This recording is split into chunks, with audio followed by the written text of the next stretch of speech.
Entonces, la osteoporosis, este ya no es tan complejo, más sencillo. Entonces, ¿qué es la osteoporosis? Es la disminución de la densidad ósea que llega a un punto en donde se debilita el hueso y se genera riesgo, en realidad fractura, por fragilidad. Fractura por fragilidad, ¿no es cierto?, se le denomina a las fracturas que son causadas por un trauma que no debería generar fractura. Y generalmente es en huesos como la columna, muñeca, cadera, túmulo proximal, etc. No en todos los huesos del cuerpo, en los que consideran fractura por fragilidad. Entonces la osteoporosis es esta disminución de la densidad mineral ósea hasta el punto que se pueda generar fractura, distinto a osteopenia. ¿Han visto osteopenia o no? ¿Sí? ¿Sí? Ya, la osteopenia es que disminuye la densidad ósea, pero no hasta el punto en que se puede generar fracturas todavía. Pero es como la primera parte, es como la prediabetes y la diabetes.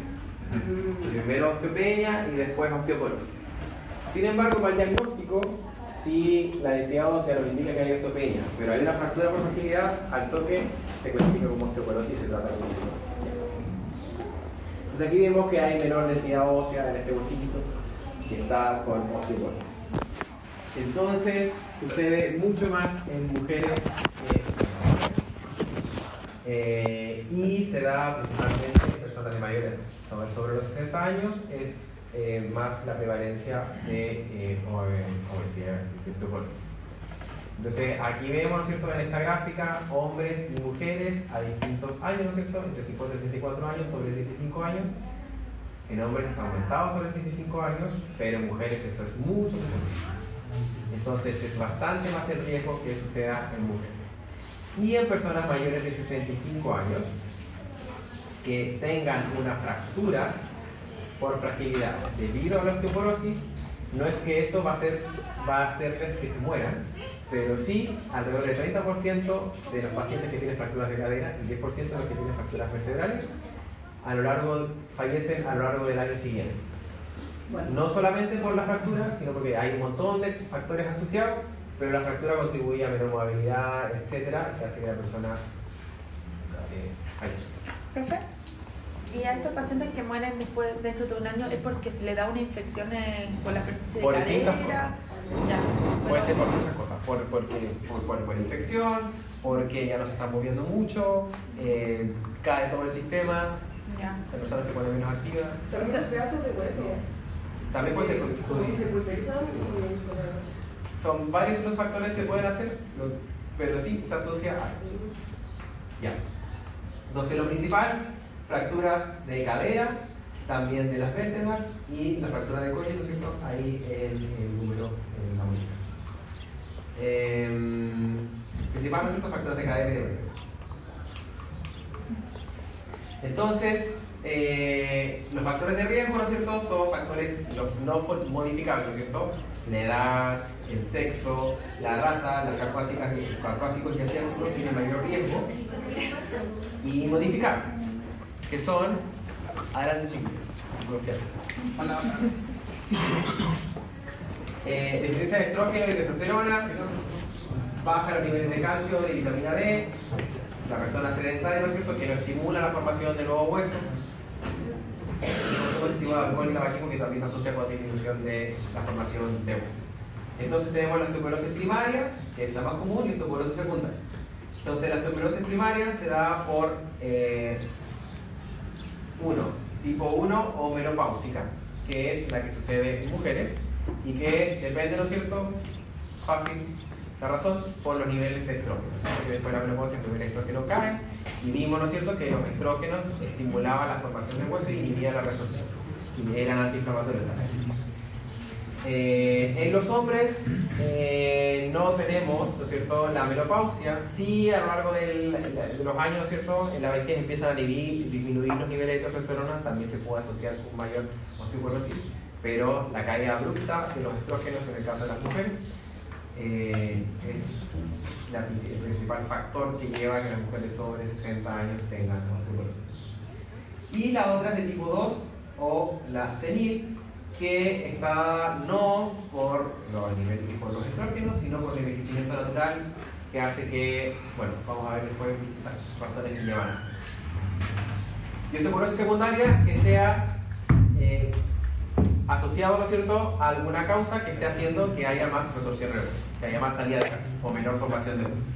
Entonces, el hipertiroidismo, como habíamos visto anteriormente, ¿no es cierto?, hiperparatiroidismo, o sea, aumento de los niveles de PTH, síndrome de Cushing, aumento, ¿no es cierto?, de los niveles de cortisol. Diabetes mellitus tipo 1. ¿Por qué la diabetes mellitus tipo 1? Ser autoinmune supongo mayor prevalencia de poder generar otra autoinmunidad. No. Porque tal vez por autoinmunidad.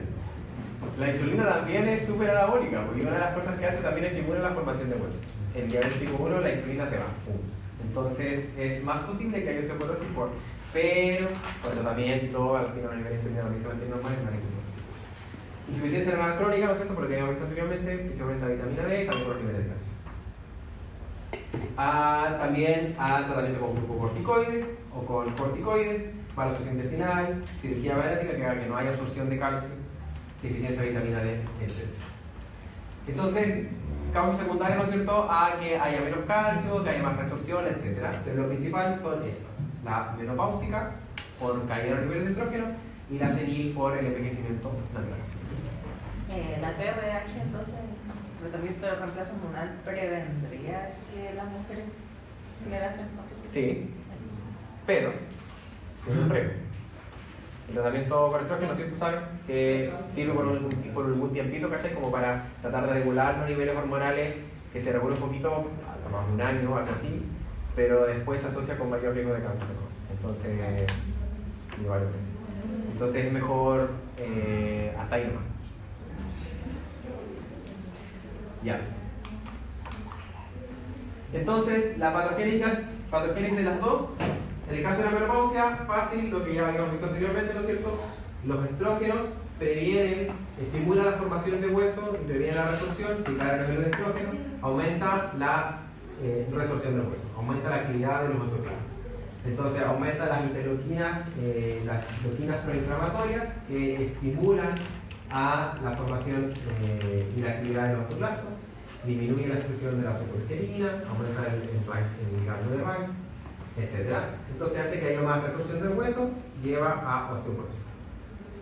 Por otro lado, en el caso de la edad, es que con el tiempo, ¿no es cierto?, se va produciendo senescencia de las células, que va haciendo que haya menor recambio de la célula y menor, y se afecta. Lo interesante es que se afecta por el lado de la formación del hueso. O sea, hay un desbalance de la formación del hueso, afecta a los osteoblastos, pero no la capacidad de resorción del hueso. Entonces se produce este desbalance que hace que haya más resorción del hueso. También la persona empieza cada vez a moverse menos, menor estimulación de formación del hueso, se empieza a degenerar el hueso. Y aumenta la actividad del osteoblasto. Entonces, son distintas patogénesis, por un lado, por la deficiencia de una hormona, ¿no es cierto?, de estrógeno, y por otro lado, provecho. Y por otro lado, la edad, ¿no es cierto?, el envejecimiento, que va a hacer que se forme menos hueso. Entonces, tenemos la menopáusica y la senil. Y las hormonas, bueno, en realidad es lo mismo que habíamos visto anteriormente, que andrógenos y estrógenos tienen la capacidad de aumentar la actividad de los osteoblastos y disminuir la actividad de los osteoblastos. Los andrógenos no tan potentes como el efecto de los estrógenos, pero los andrógenos son convertidos también a estradiol, ¿no es cierto?, en antidiuréticos, en mujeres también. Ya. Y por otro lado, el efecto que hacen los glucocorticoides. Pues los glucocorticoides, una de las cosas que hacen es estimular la resorción, ¿no es cierto?, para aumentar la concentración de calcio en sangre. Eso.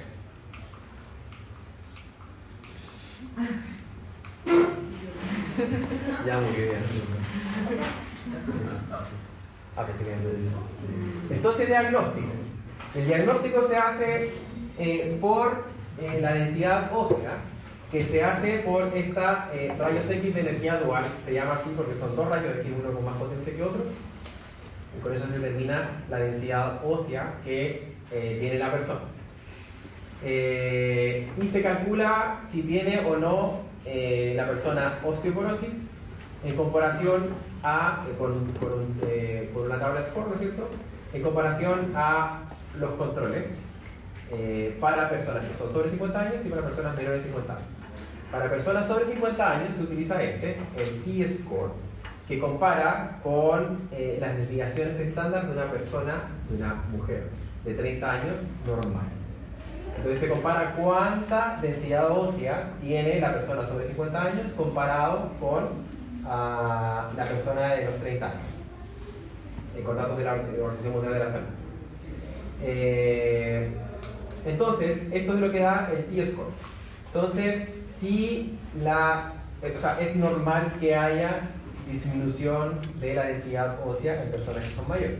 Entonces, es esperable que esté entre más o menos 1 la densidad ósea.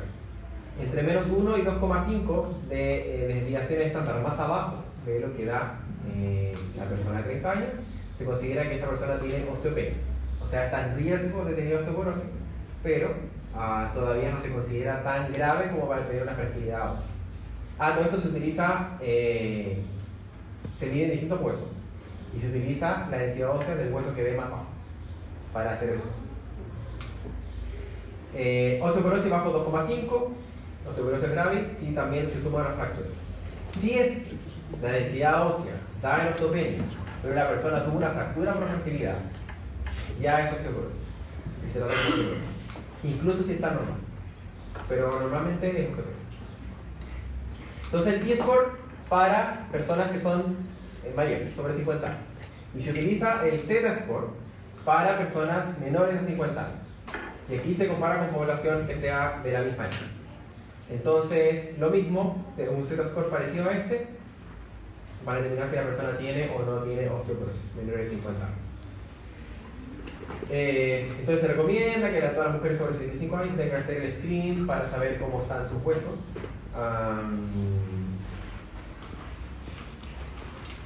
Eso. Entonces aquí tenemos fotitos de distintos huesos, ¿no es cierto? Entonces, si ven acá este hueso con osteoporosis, se mantienen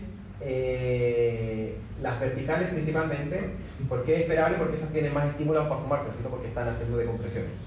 Mientras que las horizontales son las que principalmente se pierden, más que las verticales. Aquí tenemos uno normal de dos personas, dos mujeres con 62 años, uno que no tiene osteoporosis y otro con osteoporosis, y se ve el mismo grosor, se ve que tiene menor densidad ósea. Aquí la radiografía, donde se ve también que tiene menor densidad ósea de esta persona, y aquí una fractura por fragilidad de la vértebra. Esto por radiografía, esto por tomografía computarizada. En fin. ¿Profe? Diagnósticos de en la radiografía, ¿cómo se ve eso de por la densidad ósea? Por el tema de que en la radiografía, cuando uno está, uno puede subir y bajarle la intensidad. Entonces, si uno la sube y baja, igual puede como tener una imagen así como la que se muestra que tiene osteoporosis. Mira, yo nunca he hecho una radiografía, de verdad no sé muy bien cómo funciona, o sea, sé lo que hace, pero no podía explicarte más sobre la técnica que hay detrás. Lo que sí sé es que no es por radiografía que se calcula la densidad ósea. Ya. Es otra técnica que se llama dual. Dale, será. Rayos X de energía dual. Ya. Es otro examen, no es la misma rayo X. Ya. Me salté una. Pensé que eso estaba después. No, porque también no es tan terrible. Bueno, le va a consultar que si la osteopenia y eventualmente la osteoporosis es reversible en algunos casos, o una vez que se da ya el hueso no se... La osteopenia sí, o sea, en realidad, mira, aquí te voy a hablar de no lo sé. En el caso de la osteoporosis, yo creo que ya está es más difícil. Pero igual el tratamiento siempre es dieta, que la persona empieza a caminar y todo para tratar de revertir y estimular la formación de hueso. O sea, yo creo que depende de cómo esté la persona, el metabolismo y todo. Una persona joven es más fácil que vuelva a formar hueso, etc. Una persona que sea anciana es más complejo. Depende del caso. Ya tengo dos preguntas que tengo que resolver.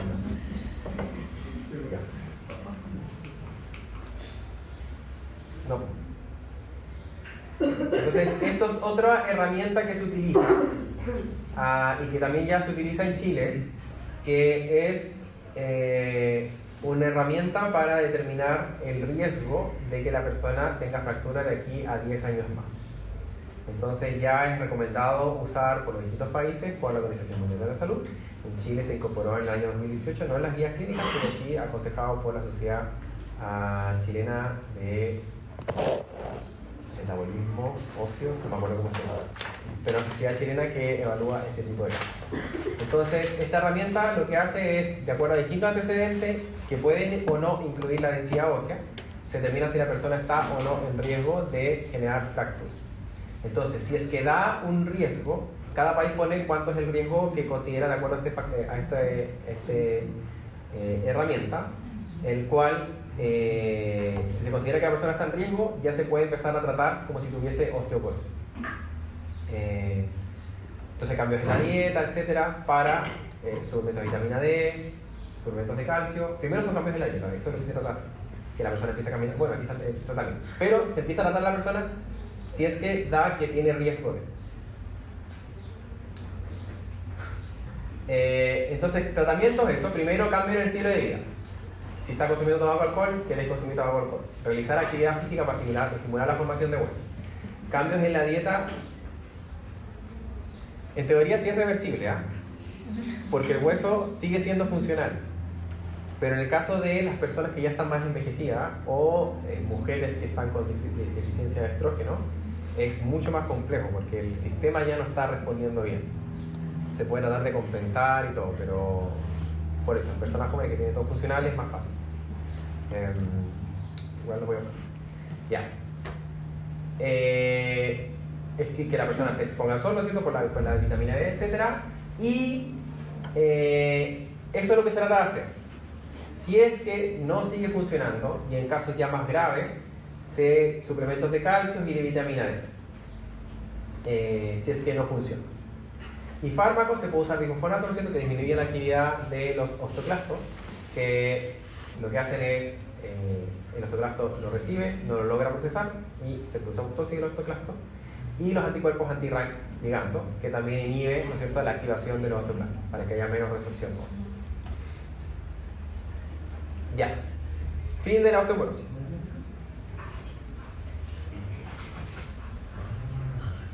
Vamos a ver la artrosis, que es la principal sintomatología del cartílago articular. Artrosis o osteoartrosis o osteoartritis. Entonces, ¿han visto algo de esto antes? ¿Sí? Entonces, ¿para qué la vamos a ver de nuevo? No, porque vimos la clínica, no fuiste para Ah, ya. Ya, entonces ya saben lo que es la artrosis. ¿Qué es la artrosis? Las articulaciones sinoviales. No es eso. Ya. Se degrada el cartílago, ¿no es cierto? Ya. Es crónica y degenerativa. Es distinta a la artritis reumatoide. ¿Vieron eso también? La diferencia entre una y otra. Ah, ya. ¿Qué pasó? Que la clase era diagnóstico. Nos mencionó como diagnóstico. Ya, sí, pero para el diagnóstico también vieron eso, la función, el índice sinovial. Profe, háganlo de nuevo. Profe, repaso con las clases. Repaso. Para los que no estuvieron prestando atención. A ver, ¿vieron cómo se desarrolla? ¿Por qué pasa? No. Ya. No, pero que también para ver qué aprendieron. Ya. Nada, profe. Entonces, a diferencia de la artritis reumatoidea, que afecta generalmente es como simétrica, o sea, afecta a todas las articulaciones, no todas, pero afecta como si afecta a una rodilla o afecta a la otra. En este caso es asimétrica, puede ser que afecte una articulación y no la otra, aparte. Y se dan en ciertas partes, no en todas las articulaciones sinoviales del cuerpo.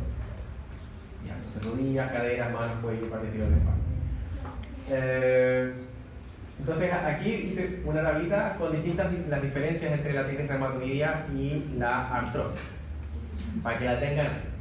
Entonces son varias cosas. Una es autoinmune, ¿no es cierto? La tiroideomatología, la artrosis no es autoinmune.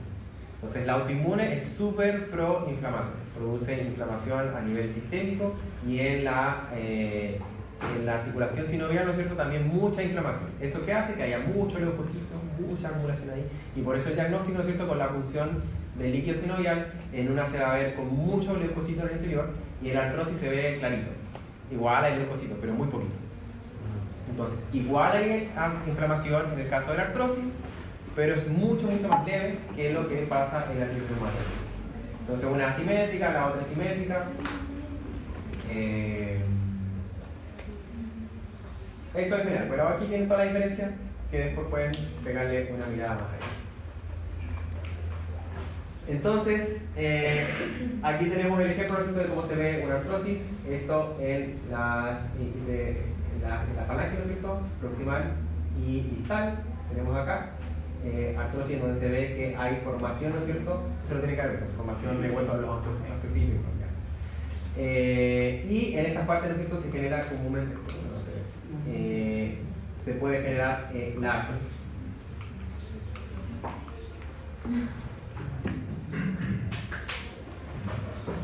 Ya, esto también tiene que haberlo visto. Entonces, la epidemiología también aumenta con la edad. Por sobre los 50-60 años es más posible que una persona pueda desarrollar artrosis. Y también sucede más en mujeres que no. Entonces, en esta gráfica se ven en azulito los que son artrosis de rodilla. En lo principal, la artrosis de rodilla, de manos tabernas, ¿no es cierto? Y en rojo, la artrosis de cadera. Entonces, la principal, artrosis de rodilla. Y todas en edad avanzada. En prevalencia en Chile, alrededor del 19%, personas mayores de 60 años. Eso en general. Pero la cosa es que se da en personas que son de mayor edad, no siempre, también puede ser en personas más jóvenes, que hagan demasiado ejercicio físico, que tengan mucho impacto mecánico, y más en mujeres. Eso es lo importante de esta diapositiva. Entonces, factores de riesgo que también lo tienen que haber visto en esa clase: genética, qué es lo que hace la persona, si hace mucho ejercicio físico, si el ejercicio físico es muy de impacto. La persona también sedentaria, la persona sedentaria también tiene más riesgo de generar artrosis. Entonces hay que tener un ejercicio físico que sea no de alto rendimiento, porque si no va a ser más impacto para las articulaciones. ¿Se entiende, no? La persona que es sedentaria tiene articulaciones más débiles y cuando camina es más fácil que se pueda generar un trauma en la articulación. ¿Qué se define como alto rendimiento, ejercicio físico de alto? Un atleta que haga atletismo y que corra todos los días y mucho tiempo. Y que esté corriendo, o jugando fútbol, o eso, deportes que sean una persona muy dedicada al deporte. Es muy posible que genere una artrosis. No siempre va a generar una artrosis, sino que es más probable que tenga problemas en la irrigación articular, o sea que, porque va a haber más carga en una que en otra articulación. Enfermedades metabólicas asociadas a inflamación sistémica. Y ahí está la obesidad, eso también lo tiene que haber. Bueno, la edad y el sexo. Entonces se suman factores sistémicos, que factores de la persona, factores biológicos, ¿no es cierto? Envejecimiento, género femenino, racial, más lo que tú hagas en tu vida y el ambiente en donde estás, que puede hacer que seas más susceptible a generar osteoartritis o artrosis. ¿Y te va? ¿Por qué dice mayor densidad de huesos como algo malo? ¿Dónde dice eso? Hay vulnerabilidad que te da mayor densidad.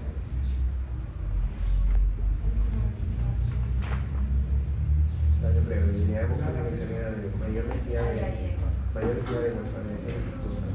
Hoy, buen punto, no lo había leído. ¿Por qué más peso? No sé. De huesito grueso, de huesito ancho. Que será más carga mecánica sobre el tractor.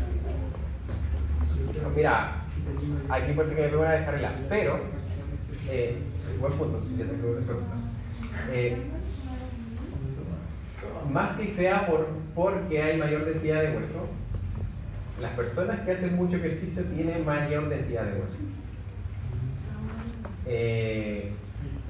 sea una causa de, sino que se asocia a.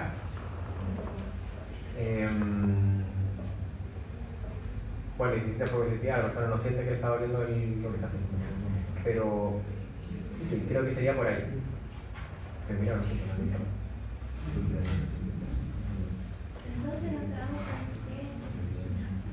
o hacemos vista gorda. Hace vista gorda esto, pero yo voy a anotar las preguntas. Voy a anotar las preguntas. Después me voy a acordar para darle la respuesta. Ya, entonces recordamos, ¿no es cierto?, cómo es la articulación. La articulación, ¿no es cierto?, sinoide. Entonces tenemos aquí al cartílago, ¿no es cierto? Están separados aquí entre un cartílago del hueso y del otro hueso, ¿no es cierto? Abajo tiene esta placa, ¿no es cierto?, subcondral, que es mucho más gruesa, que es delgadita, para sostener, ¿no es cierto?, la presión del hueso. Está el líquido sinovial, las membranas sinoviales, etc. Entonces, cosas importantes que importan, ¿no es cierto? Y que tienen que son importantes o que explican el por qué esta enfermedad es tan difícil de recuperar. Sí. Lo dije pésimo, pero se entendió lo que quería decir. ¿Por qué creen ustedes que es difícil de regenerar esta? O sea, ¿qué características tiene este tejido que lo hace distinto al resto? ¿Es qué? Es avascular. ¿Qué más? En cuanto al sistema inmune está como aislado. Está bastante aislado del sistema inmune. No tiene linfa tampoco. No tiene sistema linfático ahí. Está constantemente recibiendo impacto. No tiene tampoco inhibición del sistema nervioso. Entonces la persona aquí no siente dolor. Y otra cosa importante también, que los condrocitos tienen una larga vida. Porque en un ambiente tan cerrado, generalmente se cree que con los condrocitos que nosotros nacemos y después que se empiezan a desarrollar a lo largo de la vida, después con eso nos morimos. Hay muy poca regeneración de los condrocitos. Entonces, eso hace que sea muy difícil de regenerar. Entonces, lo que sí pasa normalmente en una persona que está sana, si hay una alteración mecánica, un impacto, que genera un trauma que produzca algún daño en alguna parte del colágeno, los condrocitos que están cerca de ese daño producen la sustancia, ¿no es cierto?, producen mastodolicanos, etcétera, mantenimiento celular, colágeno tipo 2, que va a recuperar esa parte del cartílago. Entonces eso es lo normal. El problema pasa cuando este daño es constante, y la activación es constante, que produzca un estrés que vaya más allá, que puede hacer que los condrocitos ya no se puedan recuperar. Y si no se pueden recuperar los condrocitos, no hay formación de nuevo de condrocitos. Es muy difícil que eso suceda en una persona adulta. Entonces esa es una característica importante que hace que esto sea degenerativo y que no se pueda recuperar. Entonces, si hay daño, lo más posible es que después no haya recuperación. La idea es como tratar de mantenerlo ahí lo máximo posible para que la operación de esto sea lo más tardía posible, porque tienen son caras y tienen duración de unos 15 minutos. En fin. Entonces aquí tenemos, ¿no es cierto?, la línea de clasificación. Ahora aquí está más clasificado, ¿no es cierto?, el cartílago. Para acá hay distintas, son los mismos condrocitos, pero están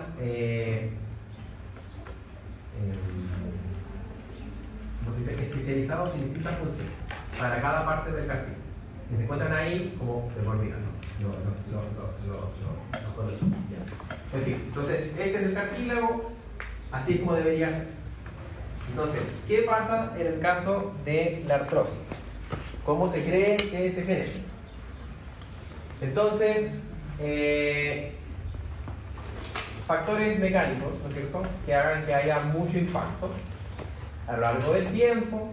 Entonces, por eso las personas que tienen ejercicios de alto impacto y de alto rendimiento, es más posible que generen artrosis, porque va a generar un daño constante en el cartílago, que en algún momento puede generar, lo que pasa hacia abajo.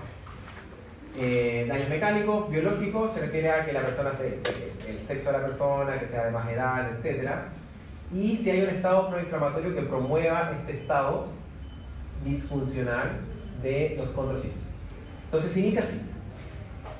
Riesgo, hay mucho impacto por mucho tiempo que puede hacer que empiece a funcionar mal la recuperación del cartílago. Entonces primero hay una lesión inicial, estrés sobre el cartílago que activa los condrocitos. Lo normal es eso, hasta ahí estamos bien. La respuesta normal es que si hay un impacto, ¿no es cierto?, se intenta recuperar el cartílago, el condrocito comienza a liberar matriz extracelular para se producen dos cosas. Una es liberar metaloproteinasas, proteasas, etcétera, que van a degradar la matriz que está dañada y después producir matriz nueva para recuperar esa área. El problema es que con el tiempo, si es mucho el daño que se está generando acá, se empiezan a activar mucho estos condrocitos y se forman clústeres de condrocitos que se unen entre sí, muchos de ellos, y se vuelven disfuncionales. Quedan como en el estado de degradación y no pasan al estado de formación de nueva matriz. Se forman clústeres de estos condrocitos y también hipertrofia de los condrocitos. Los condrocitos empiezan a crecer y se vuelven disfuncionales. Entonces, cuando ya se empiezan a formar estos clústeres e hipertrofia de estos condrocitos, más que si hay un entorno proinflamatorio, con interleuquinas, citoquinas proinflamatorios, se estimula la secreción de enzimas que van a degradar a la matriz como la primera respuesta del condrocito, pero no la otra respuesta, que es de formación de nueva matriz. Entonces, se liberan enzimas que degradan, que es normal que lo liberen en el estado normal, pero se quedan solamente liberando esto. Metaloproteinasas, las ADAM, que son otro tipo de metaloproteinasas parecidas, que degradan, estas degradan al colágeno tipo 2 y estas degradan a proteoglicano, y generan además interleuquinas proinflamatorias que estimulan la degradación o el mal funcionamiento de otros condrocitos que se encuentran más alrededor. Entonces se empieza a degradar el cartílago. Se empieza a degradar el cartílago de a poco. Empieza a haber pérdida de colágeno tipo 2, de aldecanos, ácido hialurónico, que son proteoglicanos. Entonces, esto por una parte hace que como se empieza a perder cartílago, la persona sigue caminando, siguen habiendo presiones mecánicas, estimula al hueso para que trate de compensar esta falta de cartílago que ya no hay. Entonces se empieza a estimular, primero, la fuerza mecánica empieza a estimular al hueso para que se empiece a formar de nuevo. Empieza a formar, a cambiar su forma. La placa subcondral empieza a crecer en grosor para tratar de compensar esta falta de cartílago, que la presión, ¿no es cierto?, se dirige directamente hacia el hueso. Y por otro lado, empiezan a crecer estos osteofitos por un lado, tratando de como compensar la falta de cartílago en esa articulación.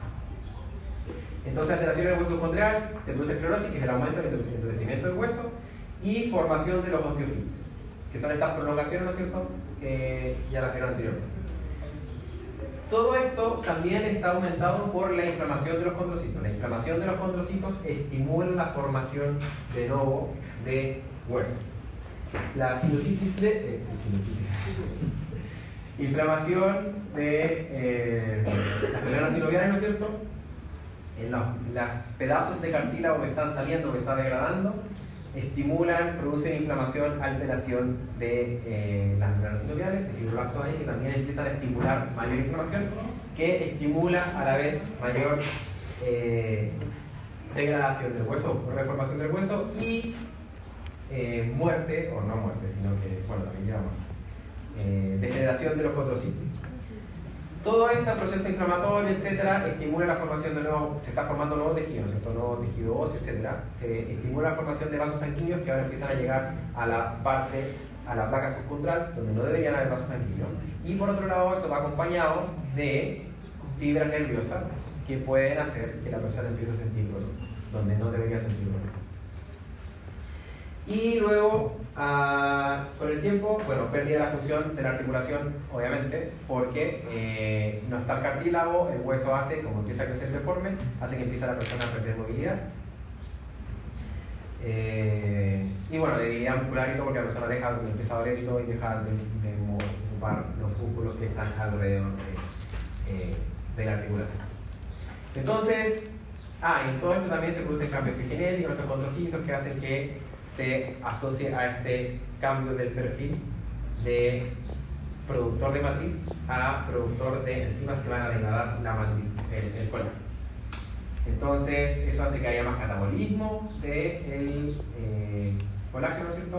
Del colágeno, del cartílago, y llega a la degradación del cartílago. Eso es como en general lo que se describe que pasa en la artrosis, la patogénesis. Entonces, pero hay otros factores asociados. Uno es, bueno, esta es la explicación más o menos bonitos de lo que había dicho recién. Lo de acá, no lo veo. Esto es solamente los cambios genéticos van a hacer que se produzca degradación de la matriz. Estos son los conocidos. Entonces, partiría todo por fuerzas mecánicas, ¿no es cierto?, que hacen que el condrocito se active para recuperar el cartílago. Pero si es mucho el estrés mecánico en mucho tiempo, se empiezan a producir cambios epigenéticos, etcétera, que hacen que el condrocito no quede en un estado de alerta todo el tiempo, no pase a la parte de recuperación o de generar matriz intracelular, se produce inflamación y se queda en estado de degradación y después no vuelve a su estado inicial. Y llama a otros al mismo, se forman estos clústeres y se empieza a generar como que se empieza a esparcir esta disfunción de los condrocitos dentro del cartílago. Entonces esto hace varias cosas. Una es que se empieza a degradar la matriz, el cartílago, el cual produce inflamación de los fibroblastos en las membranas sinoviales, que estimulan la inflamación, ¿no es cierto?, llamada de leucocitos, etc. Es una inflamación, todo esto es una inflamación leve. Otra diferencia, porque es una inflamación que está focalizada en la articulación, en esa articulación, y no es tan grande como la que se genera en la artritis reumatoide. Pero sí hay más presencia de macrófagos, etc., que también producen citoquinas preinflamatorias que hacen que sea como un círculo vicioso, que se produzca más y más. Y esto también estimula a la formación nueva de hueso. Entonces, por las fuerzas mecánicas, ya no está el colchón del cartílago, se empieza a estimular el hueso con la formación de nuevo de hueso. Y por otro lado, se liberan factores que estimulan a la formación de hueso. Aquí importante el TGF-beta y el BMP, que son liberados por condrocitos, por los fibroblastos, y también creo que hay unas células que liberan esto mismo, que estimulan la formación de células madres mesenquimales, la formación de osteoblastos para la formación de nuevos huesos. Entonces todo esto, como se entiende que lo que está tratando de hacer el cuerpo es compensar la falta de cartílago. Como no puede generar nuevo cartílago, es para que siga funcionando la estructura, ¿no es cierto?, envolver de hueso la articulación para que compensar este impacto mecánico que está llevando el hueso. Esa es como la idea. ¿Cómo era lo de la neofibrillización y ciertas nerviosas que se mencionaron? Todo, cuando hay inflamación, cuando hay daño, una de las cosas que se estimula es la formación nueva de vasos, porque tiene que recuperarse el tejido. Entonces, en este estado de proinflamación hay remodelamiento del hueso. Acá se estimula también la formación nueva de vasos y es todo desorganizado. Entonces, llegan aquí vasos que vienen con enzimas nerviosas, o sea, fibras nerviosas, ¿no es cierto?, y empiezan a aparecer acá donde no deberían haber. Y la persona empieza a sentir dolor.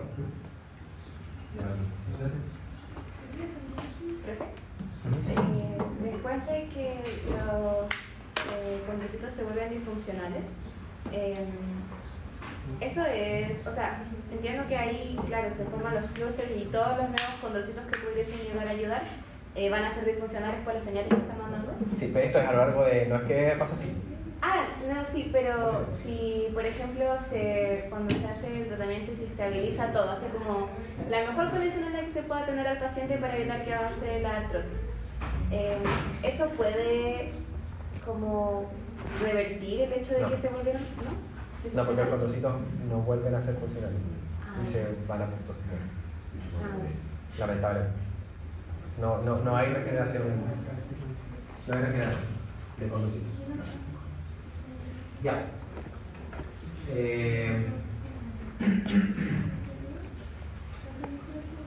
Entonces, dos cosas importantes que participan acá, que son factores de riesgo. Una, la edad, el envejecimiento. Y el concepto de senescencia celular. ¿Han escuchado sobre la senescencia celular? ¿Sí? Ya. Y lo otro es lo que hace la obesidad. Ya. Entonces, la senescencia es algo natural dentro de la célula, ¿no es cierto? Las células después de un tiempo empiezan a fallecer porque tuvieron varias divisiones y se cortan los telómeros y entran en un estado o porque lleva mucho tiempo o porque hay daño en ellas, ¿no es cierto? Cuando hay daño en ellas, por radiación, estrés oxidativo, mecánico, etc., se puede generar un daño en la célula, un daño en el DNA, que va a hacer que la célula diga, ok, ya no puedo seguir viviendo, me inmuno. Entonces, queda en fase G1 de la mitosis, ¿no es cierto? Se queda arrestada ahí y comienza a secretar sustancias proinflamatorias que son la señal de alerta para que llegue el sistema inmune, ¿no es cierto? Y fagocite a esa célula y se la lleve. Entonces, esto es un estado de senescencia. ¿Es normal que ocurra? Siempre está ocurriendo en nuestro cuerpo. El tema es que, en el caso de los condrocitos están diseñados para vivir por décadas y estar siempre. Y puede ser que esto igual ocurra en personas más jóvenes y se vuelva a recuperar. Es posible. Todo esto son teorías. Pero en las personas que tienen, que ya son más de edad, la recuperación de la senescencia, y más en el caso de los condrocitos, es más compleja. Entonces, en el estado de envejecimiento, disminuyen, o sea, ocurren varias cosas. Una es disminución de la vigilancia inmunitaria, o sea, es más deficiente la remoción de la célula. Pérdida de células progenitorias, o sea, si habían células madres que podrían generar nuevos condrocitos, ya no quedan en estado envejecido, o sea, en una persona de mayor edad. Exposición crónica al estrés por mucho tiempo va a hacer que cada vez, o sea, el envejecimiento por sí mismo ya hace que haya más exposición al estrés de todas las células del cuerpo, por ello los condrocitos. Entonces es más probable que haya más daño en el condrocito que lleve a que la célula entre en senescencia. Este mismo estado preinflamatorio hace que si una célula entra en senescencia, estimula a otras para que también entren en senescencia.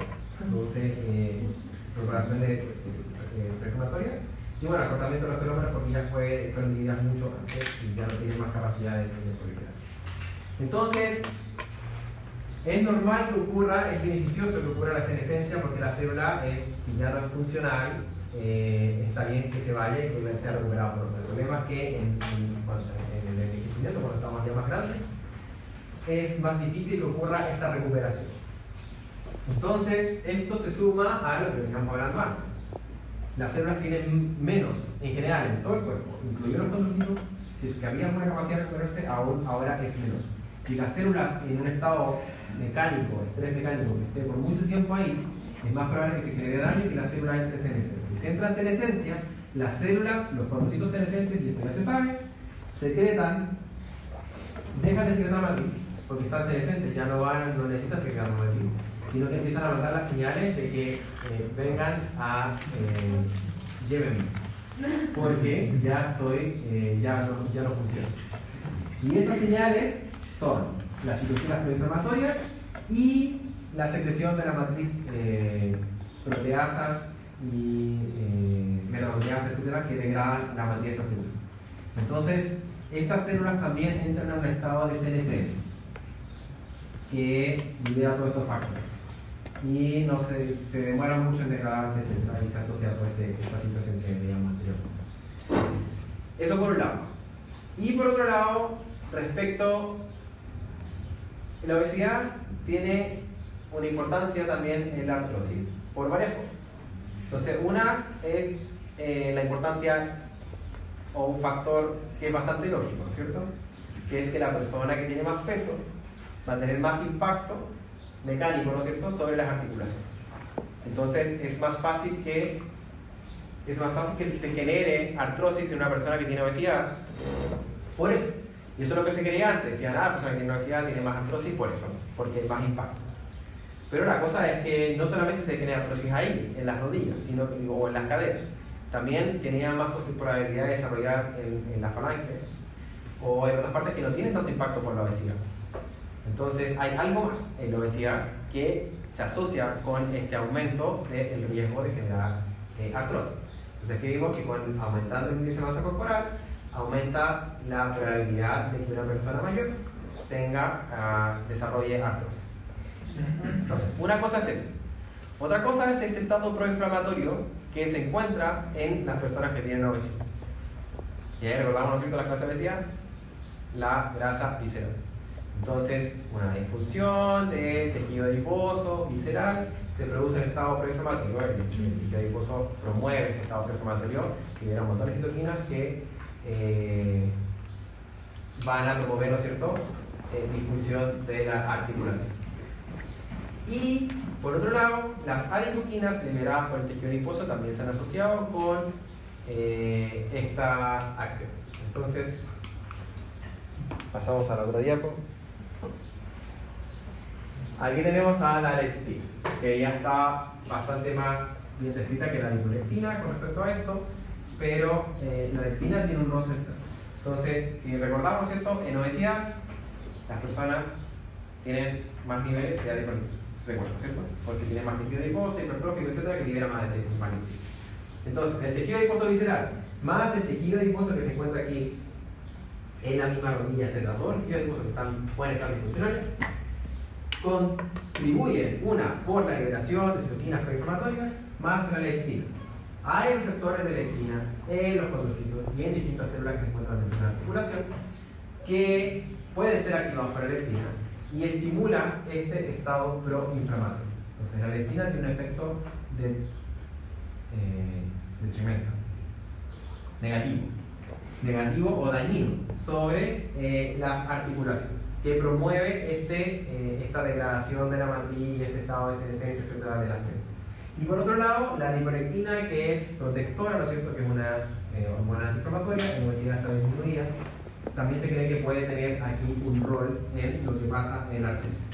Entonces, citoquinas proinflamatorias liberadas por el tejido adiposo hipertrófico, la leptina y disminución de los niveles de adipolectina también se asocian con este mayor riesgo de artrosis.